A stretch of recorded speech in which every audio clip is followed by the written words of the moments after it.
This video explains about the settings option in Com1 Ip Pbx system. Now, if you really look at it, the first one is directory. Okay. So in the directory, this directory is created primarily for two different purposes. Though there is another purpose where you'll be able to use this directory on our user panel. The primary thing is this directory is used to link the participants of bridge conference. So that is where one application. The second application is linking this to survey, where you want to do automatic calling of some people like code red, where certain doctors need to be called on emergency. So all those are linked from this directory. So normally this directory has two components mainly. By here is the name and then your extension number, in case if the person is part of and owns an extension, or you can actually ignore it and then put only the mobile number and then the email and then save it. Okay. So these are the directory that gets created. Okay. And then you'll be able to edit the directory in case there's a number change or whatever, email change or whatever. So this is you'll be able to create unlimited directory. I mean, there is absolutely no restriction in terms of how many people can be stored in the directory. Okay, so that's about directory. A bridge conference, since this being a very, very important feature, we have already covered under a different head, and actually it has been treated as a different video. Okay, now I will talk about music on hold. Okay, so music on hold is a very, very powerful option in Com1 Ip Pbx. So virtually you will be able to create many context in music on hold. And each and every DID, unlike other normal PCM TDM system where you can upload one file and then that plays across the IpPbx. I mean, that's it. Only one file can be played. In our system, each and every extension can have their own music on hold, or each and every trunk. I mean, a DID can have different music on hold. For example, if a company has if an enterprise has three different companies and operating in three different DIDs, you'll be able to have different music on hold. And even in music on hold, you have multiple options where you'll be able to mix and match files. Like for example, you want to play for 5 seconds Nadaswaram and then five seconds of tabla or whatever, and you can mix and match. And in between, you want to play a file with a message. Okay, so you can actually create any kind of combination. Even if the customer comes up with a crazy requirement, you'll be able to meet with our music on hold. So it's the basic process starts with uploading files. And again, here there are two different types of uploading. Okay, you will be able to upload a normal WAV file. I mean, absolutely, you don't have to convert it into a mono or whatever. I mean, a simple, straightforward file, WAV file can be uploaded over here. And then here, we give a very, very interesting option. Okay, that's called text to speech. Okay, now I'll just give you a simple example. Okay, now Tamil text to speech. Welcome. Okay. Now description testing. Okay, now what you can do is you will be able to okay, I'll just select some in case if you want to create a voice file with okay, so that's it. Control C.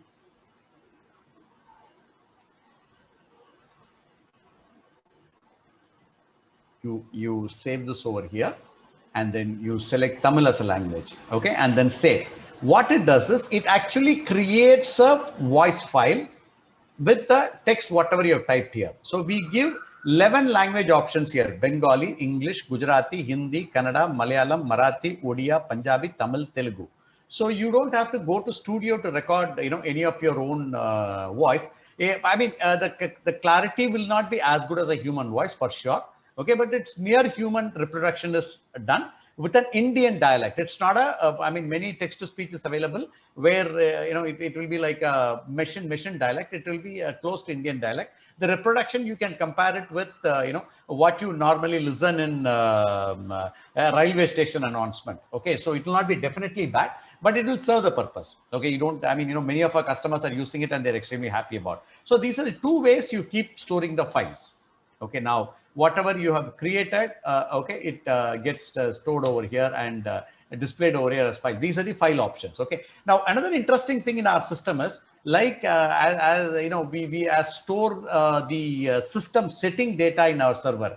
Even the music on hold and voice files are stored in our server. Whenever you upload a file into our system, a backup of that is created in our server. There are times where most of the time, you know, in your experience, you would have seen, you know, some customer would have given you a music on hold and the CPU crashes. And most of the time when you replace the CPU, but neither you nor the customer have that, you know, voice file with them, and, you know, you'll be fighting with each other. In our case, whenever you upload a file, whether the customer has given that file or whatever, or you create a file with our text to speech, a backup of that is created in our server also. So even if you crash, everything crashes, you will be able to download that file, you know, from our server. When you change the system, and, you know, you'll be able to download the same file, and you don't actually, with our system, you never lose any of your files you uploaded. Okay, so here it's all done, and you can play and check the, you can check and play the voice file. Okay, now apart from that, this is where you create a context. Okay, now if you look at it, default. Okay, so you'll be able to in context, you'll be able to create multiple contexts, and that is given with two types of option, random and file. So you'll be able to create a context which is a combination of select files. Okay, now what is an alpha and what is a random? Alpha is, it actually plays, you know, serial number wise. Okay, now you fix up first Nadashram file, and then tabla file, and then some announcement, and then Nadashram, tabla, whatever way you'll be able, it goes by serial. Random, if you have set up 5 files, it plays on a random basis. It may play first random, say Nadashram, and it may play a tabla, then Nadashram again, and then this, whatever, it follows a random path. Okay, so this is where you create how many ever context you create, and you'll be able to add you know, a different various files, and the context is stored here, and this context can be picked up in your incoming, you know, in your, whenever you create a dial plan or create an incoming option, or wherever you select that particular music on hold, that music on hold comes at that particular point of time. Now this is features. Okay, now what are the various features available in our Com1 Ip Pbx?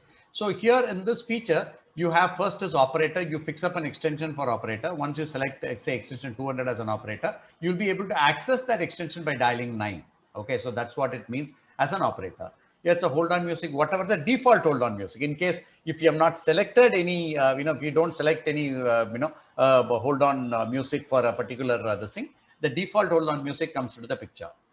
And then data archive. So typically in an IpPbx, you have two sets of important you know, data that gets created. One is the database.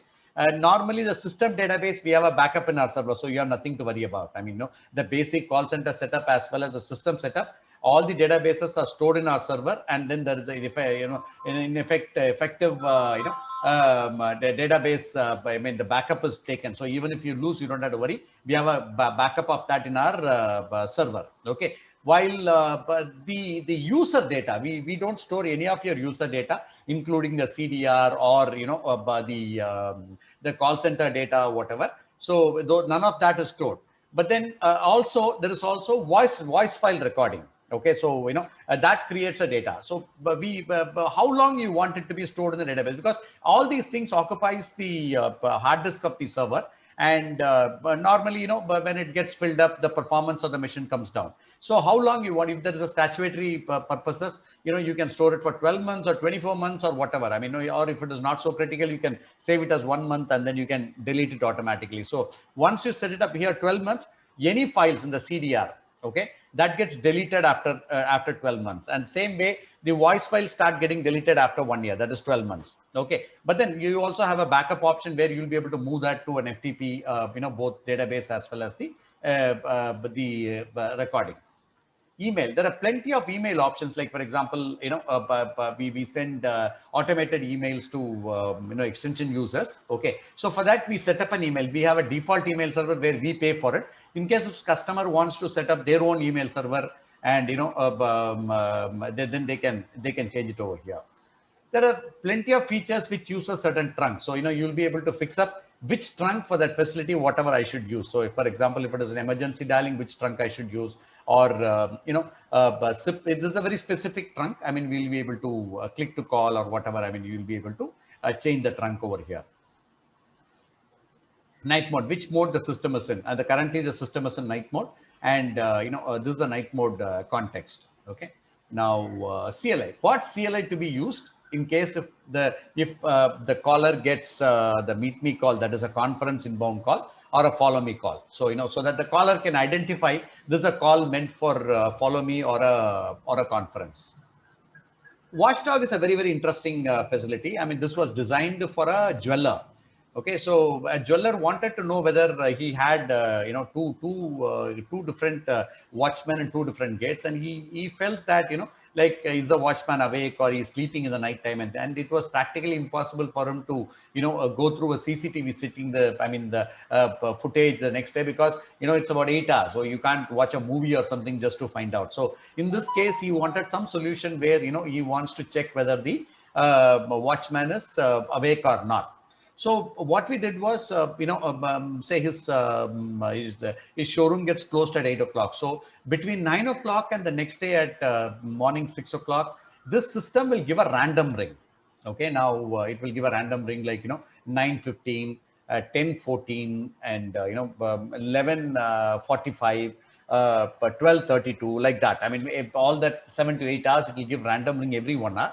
And next day it will compile and give an email to the HR that which are the rings the watchman did not pick up, how long did he take to pick up. So if he doesn't pick up at a stipulated time, probably he must be sleeping and he just woke up in that. So that gives a fairly good idea. The same thing was useful for certain companies during the lockdown time. Okay, to track whether the people are in the desk. Okay, so you can fix up for every extension whoever is working on home, working from home. So you can actually know how long it takes for her to pick up the call. So that gives an idea whether she was on desk or out of desk. Okay. Now dial plan. There are times where some customized dial plan needs to be created. So this is an option where you can create a customized dial plan apart from the normal dial plan whatever we have done. Recording, in case some of them wants to have voice logger and some of them do not, and there are some customers who actually want even the intercom to be recorded, so which we normally don't suggest. Okay, it actually loads a lot of data onto the server, which is not advisable. Actually, it reduces the performance of the server, because even recording actually loads a lot of resources, sucks a lot of resources from the server. So by default, all the outgoing and incoming calls calls are recorded, while the but the internal calls are not recorded, which you can always change. So here you can change it so that depending upon your application, you'll be able to change it. Okay, now typically in holidays mode, there is a first of all day and night mode. So for every day, for a Monday to Saturday, Sunday, you'll be able to set day mode and night mode depending upon the time of operation. So you select from time and to time for every day.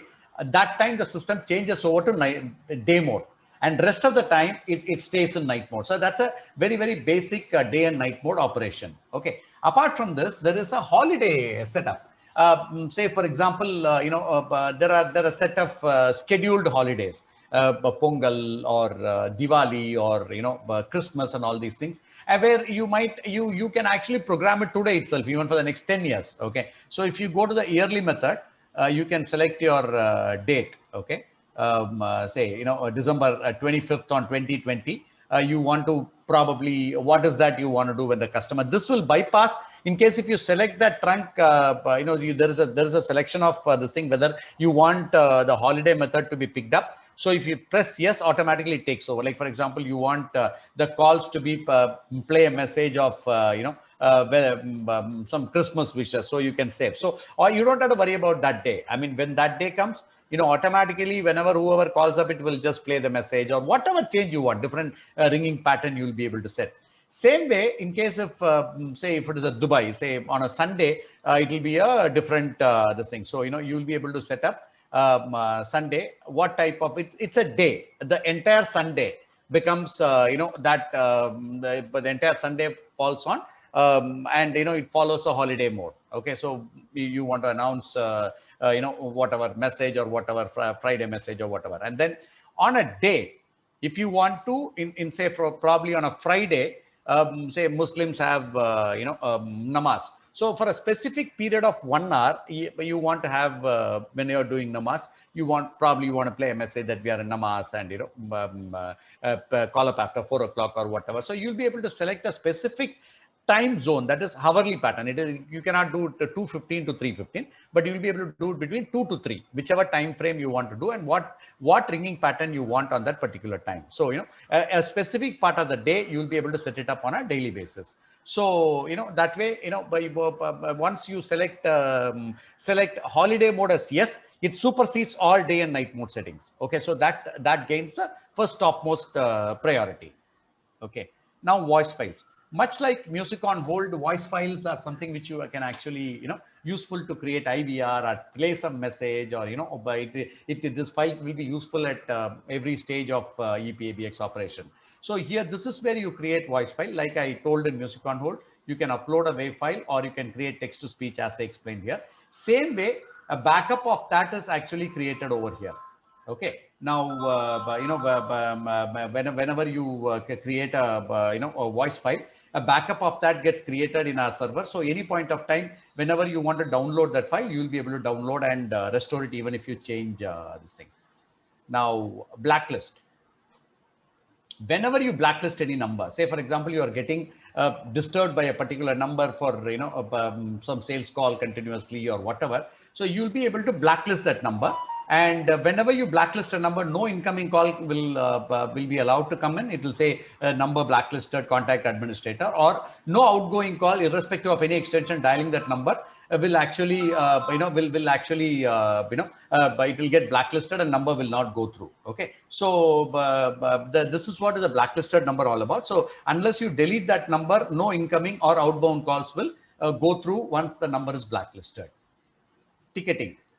Ticketing is a very, very powerful feature in Com1 Ip Pbx, where this is a centralized ticketing system. Okay, so as a customer, you are entitled to create any ticket, for whatever module, whichever it is in.